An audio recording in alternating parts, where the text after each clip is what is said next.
안녕하세요. 낭만 싣고 달리는 낭만 카고입니다. 2023년 새해가 밝았습니다. 새해 복 많이 받으시고 올 한해도 모두 안전 운전하시면서 돈도 많이 버셨으면 좋겠습니다.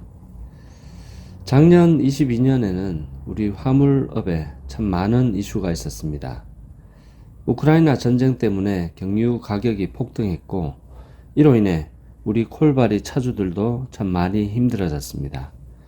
그래도 위안이 되었던 게 유가 부담 때문이었는지 우리 각자가 좋은 단가가 나올 때를 기다리는 무언의 농성 같은 게 느껴졌습니다. 그래서 꽤 오랜 기간 좋은 단가들을 두고 골라가면서 일했던 것 같습니다. 매출 목표도 쉽게 달성되었고 퇴근도 빨랐습니다. 한동안 행복했던 것 같습니다. 하지만 10월부터인가 유가가 다소 하락하면서 행복은 끝이 났죠. 단가는 급격하게 떨어졌고 급기야 제가 콜바리를 처음 시작했던 그 한 8년 전 가격까지 떨어진 것 같습니다. 유가는 겨우 200원 정도 떨어져서 1600원 정도입니다.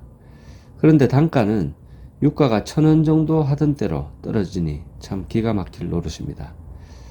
제가 여러 번 얘기한 시간당 단가는 7, 8년 전 단가에 맞춰서 만들었는데 지금 그 단가에 흡사하게 맞아 들어가는 형국입니다. 알선소들이 단체로 가격 담합을 한 게 아닌가 하는 생각이 들 정도죠. 알선소는 우리와 반대로 최고의 수익을 올리고 있을 것 같습니다. 유가가 폭등할 때 화주에게 운송료를 인상해서 받았을 테고 유가가 떨어진다고 올라간 운송료를 낮추진 않았을 겁니다. 물가는 한번 오르면 내려가지 않죠. 식당에 음식값을 높여서 메뉴판을 만들었다가 다시 메뉴판을 수정하지는 않는 그런 현상과 비슷할 겁니다. 하지만 콜바리 시장은 오를 때는 찔끔씩 내릴 때는 왕창 내려갑니다. 그래서 오랜 경력자들이 지금 단가는 20년 전 단가다라고 하는 것 같습니다.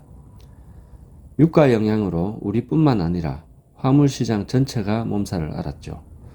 안전운임제 일몰 연장과 품목 확대라는 요구를 관철하기 위해서 고유가가 겹친 이때에 맞춰서 화물연대 파업도 진행했었습니다. 저도 화물인의 한 사람으로 또 화물 유튜버로 파업에 동조하는 영상을 만들어야 되겠다라는 소명감도 있었습니다. 그런데 왠지 영상 작업에 손이 가질 않더라고요. 우리에게 당장은 이득될 게 없었지만 사실 품목 확대라는 요구는 언젠가 우리에게도 희망이 될 수 있는 겁니다. 예전 영상에 개인적인 생각을 올렸었는데요. 현재 안전운임제 적용 품목은 컨테이너와 시멘트입니다.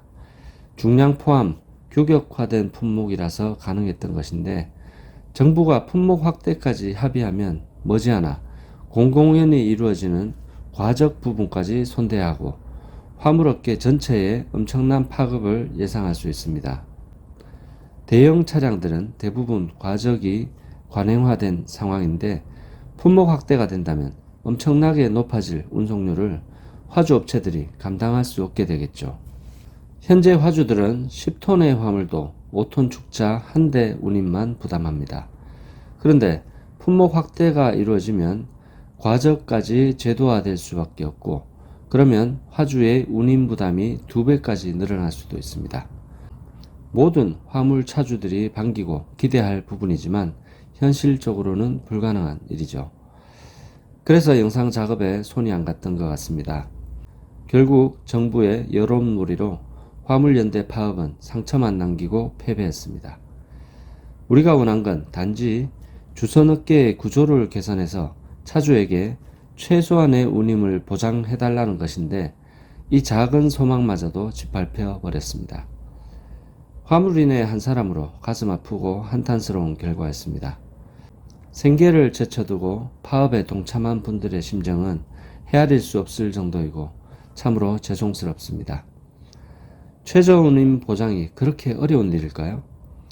알선소의 운임 관련해서 제가 예전에 올린 영상에 댓글을 참 많이 달아주셨습니다. 여러 가지 의견들이 있었는데요. 대체로 쓰레기 오더를 올리는 알선소에 대한 불만과 쓰레기를 잡아가는 차주들에 대한 계몽글들이 대부분이었습니다. 하지만 저의 확고한 생각과 동일한 댓글은 없었습니다. 한 번쯤 생각은 해보셨겠지만 현실 불가능한 일이라 생각하고 무시했을 수도 있습니다. 올해부터 불가능이라고 생각하실 이 일에 본격적으로 시동을 걸어보려고 합니다. 어떤 오더를 잡아도 단가는 합당하다. 다시 한번 말씀드리면 어떤 오더를 잡아도 단가는 만족한다 라고 하면 콜을 보기 위해서 쓸데없이 소비되는 시간을 대폭 줄일 수 있습니다. 보통 콜바리 차주들은 하루에 2-3시간 또는 서너 시간 동안 좋은 콜을 잡기 위해서 시간을 보내고 있습니다. 소비되는 시간을 줄이면 그만큼 더 벌 수 있고 그만큼 일찍 퇴근할 수 있습니다. 저녁을 가족과 함께 할 수 있는 저녁이 있는 삶이 가능해집니다.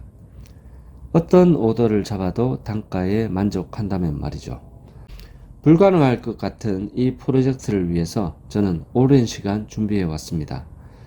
저는 콜바리 일은 재미있게 즐기지만 유튜브 작업은 사실 고역입니다. 벌써 2년이 지났습니다. 예전 영상에서 뭔가 보여드리겠습니다 라는 오프닝 멘트를 보신 적이 있을 겁니다. 힘든 유튜브 작업이지만 꾸역꾸역 여기까지 왔습니다.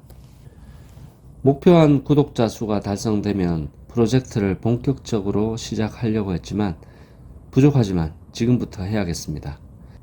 제 모든 걸 걸어야 하는 일이지만 콜바리 차주분들이 공감하고 힘이 돼 주실 것을 믿고 시작합니다. 구체적인 부분은 전략상 공개적으로 말씀드리긴 어렵고 직접 뵙고 설명하는 자리를 준비하겠습니다. 당분간 유튜브 작업이 어려울 수도 있지만 낭만카고를 꼭 기억해 주시기 바랍니다. 그리고 내용을 공개하지도 않았지만 저를 믿고 프로젝트에 같이 동참해 주실 콜바리 현역분이 있다면 댓글란에 올려둔 번호로 연락 주시기 바랍니다. 올해는 더 건승하는 한 해가 되길 기원하면서 영상을 마치겠습니다. 시청해 주신 데 감사드립니다.